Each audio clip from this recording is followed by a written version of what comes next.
Spaces where you exit. Keep your head up. Press your foot on the pedal and never let up. If they say that you can't, that's when you get up and stand. Show them you can. Baby, you know you got it. Please don't let nothing stop it. What other option but to? And no matter the hate, just remember you're great. Shout out and say Vanguard for the. Hi everyone, welcome to another episode of the Am Perspective podcast. I'm your host Amber Reese, and today's guest we have all the way from Nigeria. That's right, we are international, y'all. Today, this is Yvonne Jet. Hey, How are you doing? I'm fine, Amber. Thank you for having me. How are you You're too? welcome. I'm great. Can't complain. You know, life is beautiful. Yeah, nice to finally meet you. Well, this isn't our first time seeing each other. As a fact, everyone, we are a part of a support group, More Than Walking, founded by CEO Jonathan Sigworth. It's a support group for people with spinal cord injury and other disabilities, and they just so happen to have a podcast hosted by Corey Lee. Shout out to all the More Than Walking fam. Because there's so many of us. Anywho, she just happened to be a guest on one of the episodes.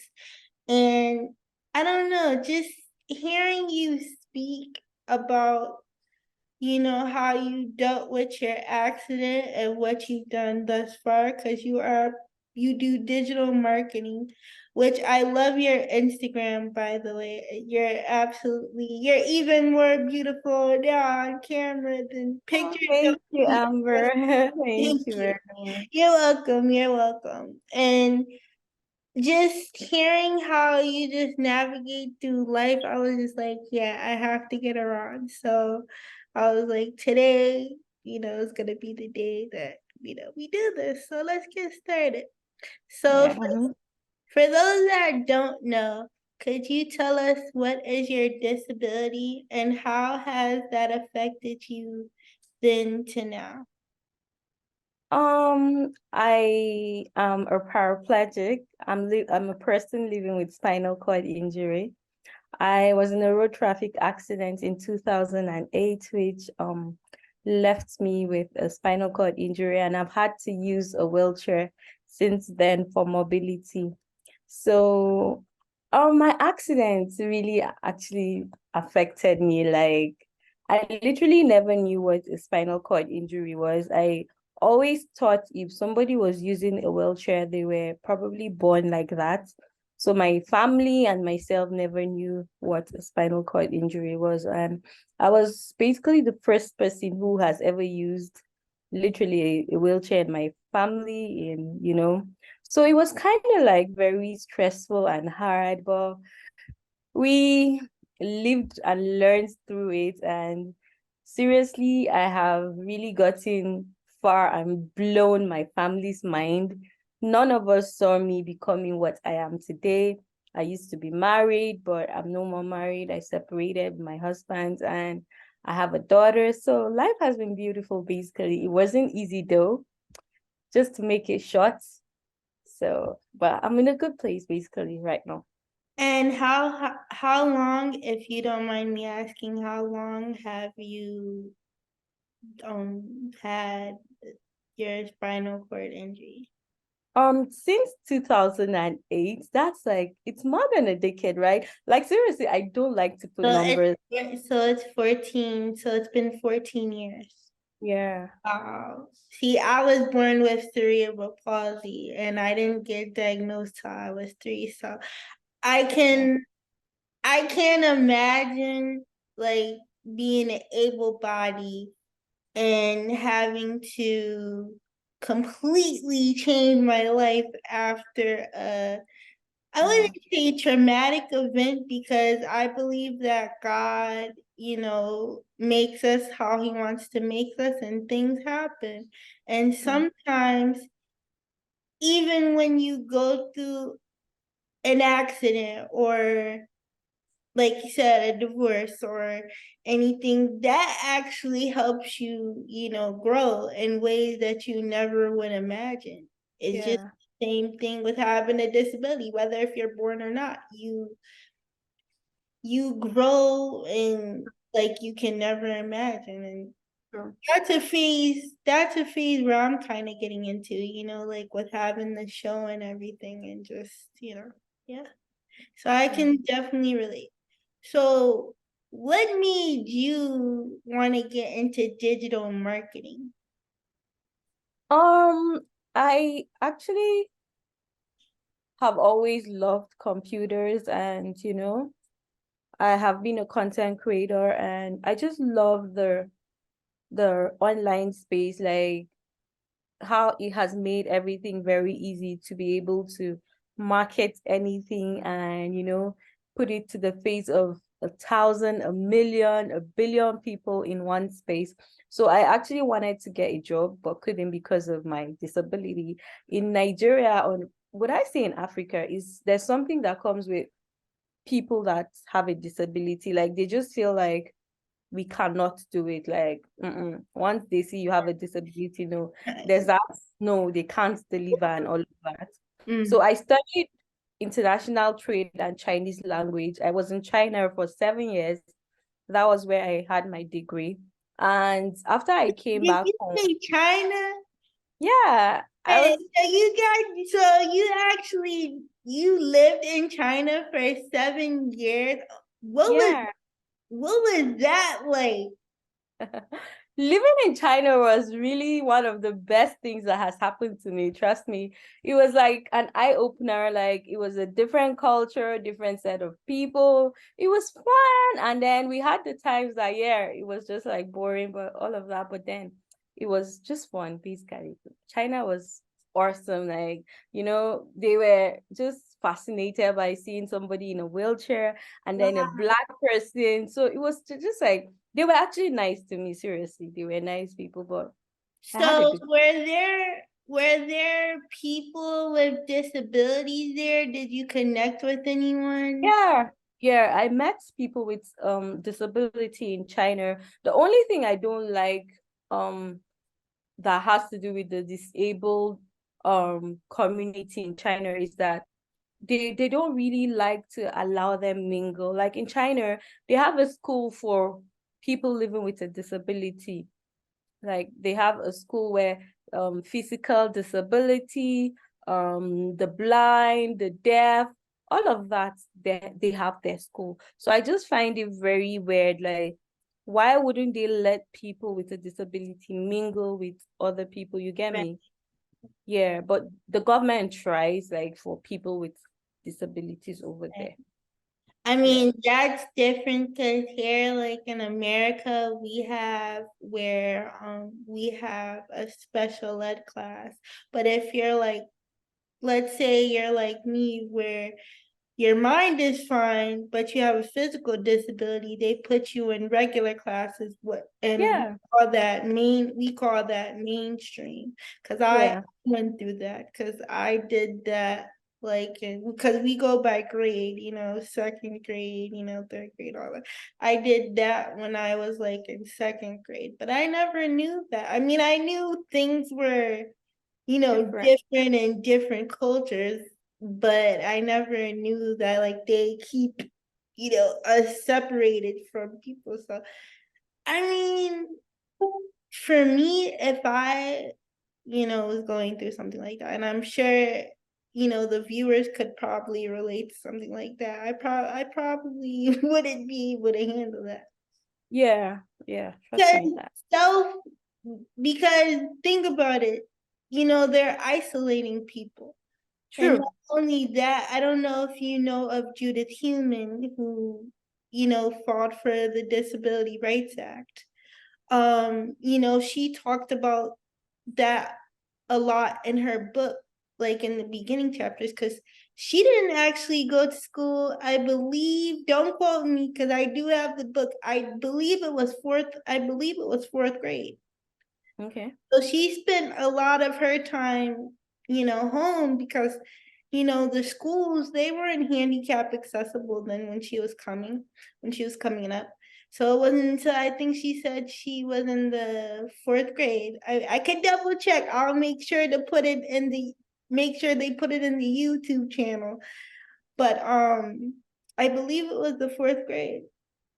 And we're still fighting for things to be accessible and but like I said, that self-isolation, that's not good. True. I think I think people I think people with disabilities, we need to see more integration.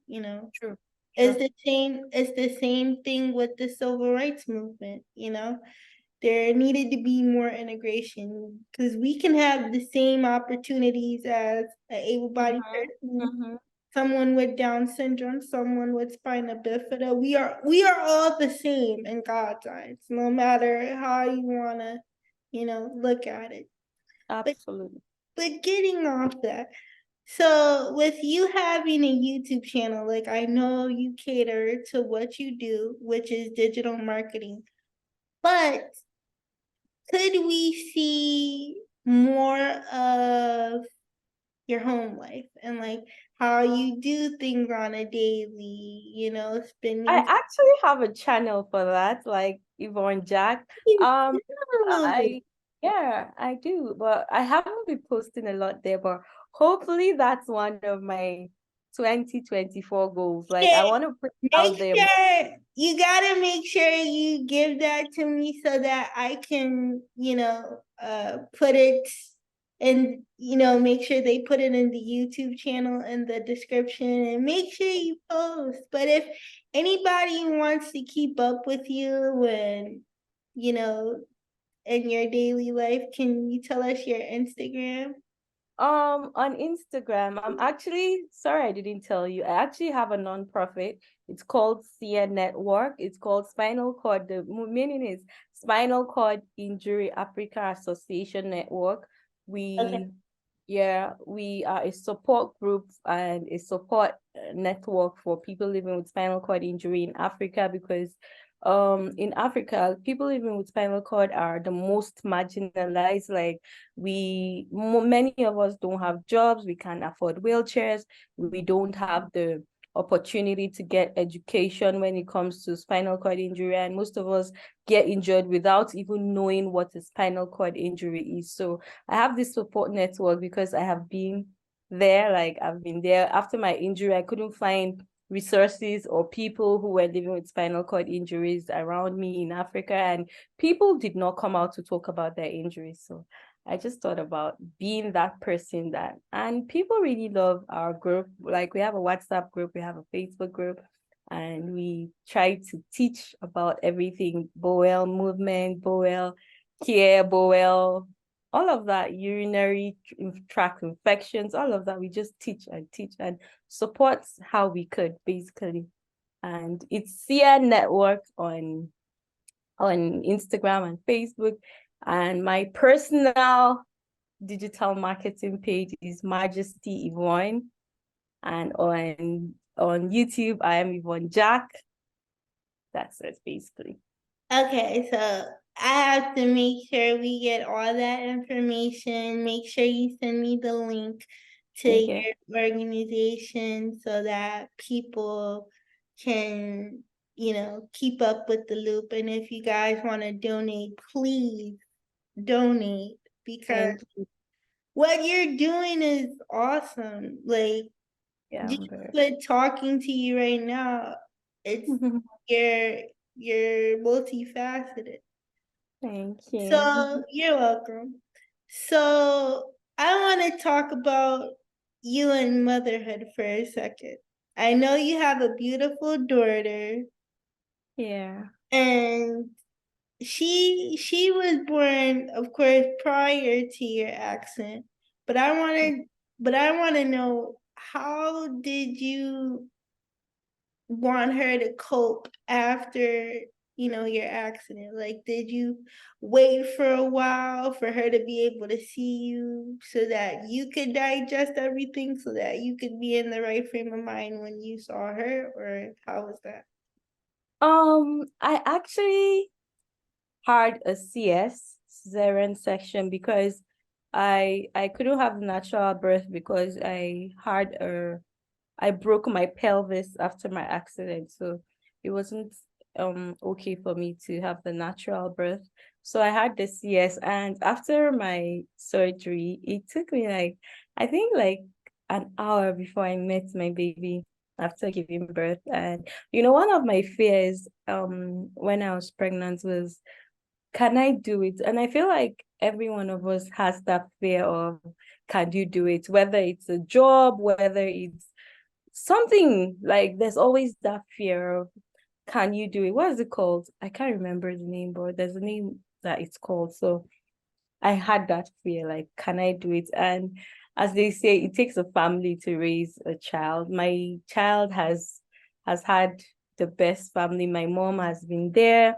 We have people around, my siblings, and I've been able to take care of her myself. Currently, I'm just the one taking care of her, and she's at that stage. She's just 2 years old, so she's always like, "Mommy, could you stand up? Let's walk together." She's still very naive and doesn't understand, but I always try to tell her, "Mommy can walk because mommy had an accident. Mommy used to walk." So she's still trying to understand. And lately she's trying to push me and always asking, "Mommy, should I help you do this? Should I help you do that?" So she's still tender and all of that. And Okay, so hopefully, you wait, sorry to cut you off. So you had her like after your accident. yeah, after, yeah, it was I after. thought it was before. I don't know. No, it was after actually. Hmm. Okay. But I think with having a disability, like you said, we're told that we can't do something. So it's a shocker when you see somebody, getting married, or especially to an able body, because they automatically that what's this person, doing with someone with a disability? And it's just like, I'm just trying to live my best life just like you are. Mm-hmm. And Mm-hmm. I think with having children, some of us, because I won't say all, but some of us, including myself, I think there's a fear like, am I going to be able to take care of this child? Yeah, I What had that here if actually. this child, needs me to pick them up and I can't pick them up? And I think a lot of us deal with that. I mean, I I'm dealing with that, but as I'm doing things and learning, new things to do for myself, it's like, yeah, I want that. Like, I want somebody to call me mom one day. So Mhm. hopefully it's soon. Yeah, we So all deserve it. If you want it, why not? You yeah. could have it. Yes, I mean, I I believe in love. So hopefully, one day I can be married. I would love my first marriage to be my only marriage, because I don't think I would want to get married again. So, but you never know, because I'm saying it now, but you never know. Things happen. So, and Mm. love reoccurs all the time. So, no matter how you look at it, as long as you give love to others, and like, we're using our platform to, uplift people and teach people that. I think the main thing that we could take away from your business or my business, I mean, correct me if I'm wrong, but it's to show people that you can do anything you put your mind to. Actually, yeah, Yeah. Because I feel like a lot of people with disabilities feel that they can't, because we've been told that, we've been conditioned yeah, because of what yeah. society has put into our heads. But it's like, Mhm. we don't need to be institutionalized. We don't need to be separated. We Mm. we want a piece. We want a seat at the table. I'm gonna say it like that. We want a seat at the table. We could even be. I mean, look at President Roosevelt. He was in a wheelchair due to polio. Oh, really? Due to polio. One of them, I believe it was Roosevelt. I think. What country is that? I think my country. Oh, I think it was President Roosevelt because he had polio. oh, I need to read about that. I think. Don't quote me. I mean, I could Google it and let you know for sure. But I know Mhm. one of them was born with polio because I want to say it was Roosevelt. I think. Mm.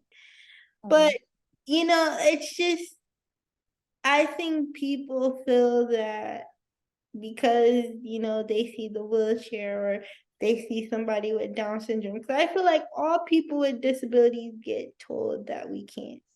Yeah, And it's like we have to work 10 times harder to prove yeah. that we can. And it's just like, but why? It's like I we deserve that seat. It's like I got my degree just like you got your degree. Or know. you know, Yeah. I built I built this channel because, you know, it is what it is. Yeah. I mean, I feel like people feel like, oh, the chair is a terrible thing, but it's actually our legs, so to speak. Sure, sure, You know? sure. But that brings me to my next question. If there's one thing that you could tell the viewers about, you know, just believing in themselves or just giving them a little word of encouragement, what would you tell them? My advice to anybody who is living with a disability is you can do anything. Trust me when I say anything. Just put your mind to it. Believe in yourself. Literally, if you don't believe in yourself, nobody would believe in you. And always try to make yourself look good, make yourself look nice, smell nice, self-care. One thing about we people living with a disability, especially where I'm from, Africa and Nigeria, people always look unkept. Like, who would take you serious if you don't look good? Who would take you serious and think you can do something if you don't look like what you say you can do, right? So, and we can do anything, but we might do it differently than an able body, but we would still deliver, and we even deliver better. Trust me. Right. Yeah, true. And what has something that you learned from prior to your accident that still resonates with you to this day? One thing I've learned before my accident and till now is family is everything. Like, as a person living with spinal cord injury, I would say family has been my greatest and number one support. If not for my family, my mom especially. This woman, she did a whole lot for me. She has been there, she's still there. She's one of the reasons I am alive aside God. Like, she never looked down on me. She always believed in me, always was there and is still there. Like, people will living with spinal cord injury. I always talk more about us because I am living with a spinal cord injury, right?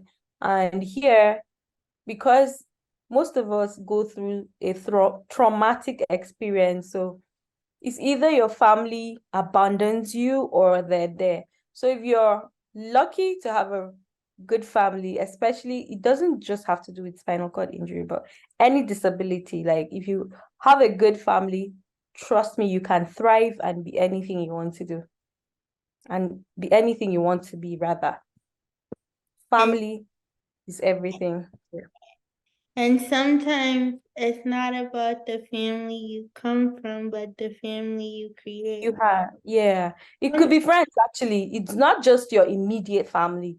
Right. Family could be friends as well, yeah. Because sometimes, sometimes families, may not understand how to deal with True. a person with a disability. So if you have a great group of friends Yeah. outside of that, even Uh-huh. even AIDS, because here we have people that come to help us, which are Yeah. PCAs, pairs, and the Nurse, yeah, caregivers, right? right. So even if you have a strong foundation, yes, it is good to have a strong foundation with family, but sometimes it's not about the family that you come from, it's the family that you create, which is something that Yeah, sorry, I didn't really mean to say like family directly, family, right? But like family, like I said, could be your friends, people around your church and everything. yes, most important. Mm. A favorite scripture that's helped you. What is a favorite scripture that's helped you get through tough times? Sorry. Oh, my favorite scripture should be which now? Is it Romans 14 or Psalms? Which of them now? Seriously, you see, like right now that you just asked me, all the scriptures I always just disappeared in my head, but then I have so many scriptures that I always run to. I love Psalm 108 verse 12. I love Isaiah 41:10. I love First Chronicles, is it 26? Let me see. Let me check. Um Yes, and I love Luke 12:15. Okay, we are running out of time, so I'm. Oh, I hope you're okay. so sorry. I'm trying to find it. Hold on. Okay, I'm so sorry, but we have 9 minutes left. So I'm just gonna ask you some rapid fire questions. So if you weren't doing digital marketing, what would have been your dream job and why? I would have been a lawyer, Really? but I'm What? telling you. That's crazy. You know what's funny? When I was a kid, before I got into journalism, because my mom, she's a retired correctional officer, and my dad is a cop. So Wow, when I was younger, well, he's not a cop no more because he passed away and retired. sorry But about it. that's okay. Thank you. Um, I wanted to do my part and help the criminals, so I said I wanted to be a lawyer. And I Yeah. just, yeah, that was my passion because I was always, I'm always talking. Yeah, me too. And but then it's like when I was in 11th grade and my OT therapist, because we have occupational physical therapy, and I had to use a tape recorder because, with having cerebral palsy, like to write a lot, I tire easily. And I wanted to become a journalist because I was going around with the tape recorder, like practicing how to use it. And I was interviewing people. I was like, I got a knack for this. Yeah. Well, guys, that's it for today's episode of the AM Perspective with guest Yvonne Jack. And I pray that everybody who's watching this episode, as always, my message. I pray that everyone takes away that you can do anything you put your mind to. Like I said, I just want to give you guys something that I didn't get to have as a kid, and I pray that you just take away these beautiful pearls of wisdom that these guests spread every episode. That's it, guys. Bye. Bye.